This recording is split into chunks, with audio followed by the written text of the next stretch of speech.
Am I the jerk for expecting a dog walker to be sorry after her dog jumped up at me and covered me in mud and water?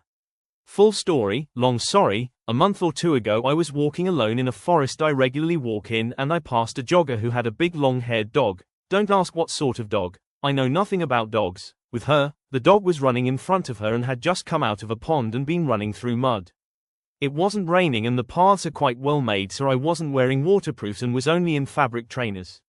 The dog bounded straight towards me, 100 yds-ish ahead of its owner, and leaped up at me. It was obviously not aggressive, just overexcited, and I'm not scared of dogs or anything, but it left me soaked in mud and water and with cold wet feet for the rest of the walk, and needing to wash my coat, jumper, pants and shoes. The lady made no attempt to call it off me until she reached me. Then she called it and it ran to her and she gave it a treat and said, "Good boy." While I fully understand that she was rewarding the dog for coming when called, it did appear like she was rewarding it for making me wet and muddy.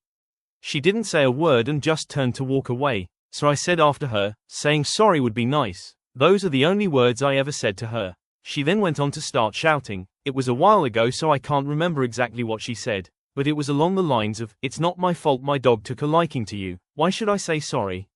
You're in a forest where people walk dogs, so if you don't like dogs, don't freaking come here."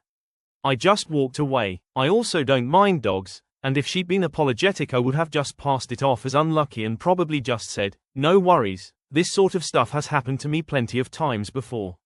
It's a walk I do pretty regularly, and now every time I pass her she mutters insults under her breath, or gives me the finger. I just ignore this, but I do dread meeting her because it's awkward as hell. She even swore at me when I was walking with my mother, so I had to explain this whole thing to her. So am I the jerk for thinking she should have said sorry?